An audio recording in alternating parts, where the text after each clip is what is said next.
अफसोस है हम पर, बेहद ही अफसोस, जो इस मुख्तसर सी ज़िंदगी के लिए कितनी मेहनत करते हैं, कितनी भाग दौड़ करते हैं, यहाँ तक कि अपनी ख्वाहिश को पूरा करने के लिए किसी और को तकलीफ़ में धकेल देते हैं।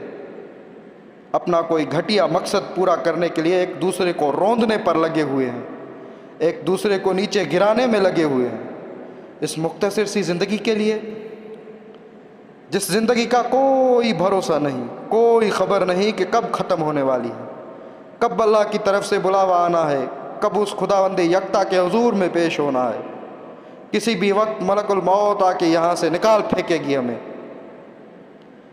इस ज़िंदगी के लिए कुछ भी कुर्बान करने को तैयार हैं हम, अपनी नींद, अपनी सेहत, अपनी कुव्वत, अपनी ताकत, अपना जहनी सुकून, सब कुछ गंवाने को तैयार हैं कि मुझे यहाँ दौलत मिले, यहाँ मेरे पास ये हो, यहाँ मेरे पास वो हो। हालांकि इतना भी हमें मालूम नहीं कि जिस चीज़ के पीछे हम भाग रहे हैं वो अगर हासिल हो भी गई तो उसको इस्तेमाल करने के लिए हम होंगे या नहीं होंगे, ज़िंदगी हमारा इतना साथ देगी, ये भी पता नहीं होता। कोई बड़ी गाड़ी चाहिए, भाग रहे हैं गाड़ी लेने के पीछे, लेकिन पता ये भी नहीं कि गाड़ी लेने के बाद मैं इसको चलाने के लिए ज़िंदा रहूँगा या नहीं रहूँगा।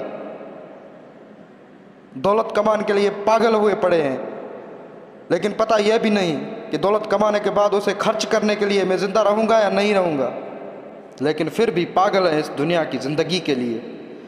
लेकिन वो ज़िंदगी, असल ज़िंदगी, आखिरत की ज़िंदगी, जहाँ तो मौत ही नहीं है, जहाँ तुम्हारे दर्जात बुलंद होंगे तो सिर्फ तुम्हारे साले अमाल के बुनियाद पर, जहाँ देखी जाएगी सिर्फ तुम्हारी नेक नियति, जहाँ देखी जाएगी तुम्हारी अल्लाह के लिए मोहब्बत, जहाँ देखा जाएगा कि तुमने कितनी इबादत की।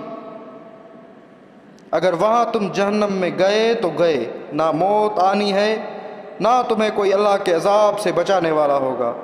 वहाँ के लिए हम कुछ नहीं सोचते? क्या इस बात के लिए अफसोस नहीं होना चाहिए हम पर? बताइए, हमसे बड़ा बेवकूफ़ कौन होगा? कौन होगा हमसे बड़ा बेवकूफ़ जो इस मुख्तसर सी ज़िंदगी के लिए अपनी हमेशा की ज़िंदगी बर्बाद कर रहा हो? इससे ज़्यादा बेवकूफ़ी मेरा नहीं ख्याल कि कुछ हो सकती है। इससे बड़ी नादानी मेरा नहीं ख्याल कि कुछ हो सकती है कि उस चीज़ के लिए मेहनत करना जो तुम्हें आखिरत में फ़ायदा दे ही नहीं सकती, कुछ फ़ायदे की नहीं है। क्या दौलत तुम्हें आखिरत में कोई फ़ायदा दे सकती है? क्या तुम्हारा बैंक बैलेंस जो तुमने अपनी नफसानी ख्वाहिशात पर उड़ा दिया तुम्हें आखिरत में कोई फ़ायदा देगा? क्या वो पैसे जो तुमने किसी को लूट कर बनाए हैं, क्या वो तुम्हें कोई फ़ायदा देगा? आखिर में कुछ भी फ़ायदा नहीं देगा। आखिरत में तुम्हें कुछ भी काम नहीं आएगा। उल्टा यही दौलत अगर तुमने गलत काम में उड़ाई तो तुम्हें और ज़्यादा बदतर जहन्नुम के दर्जे में ले जाएगी।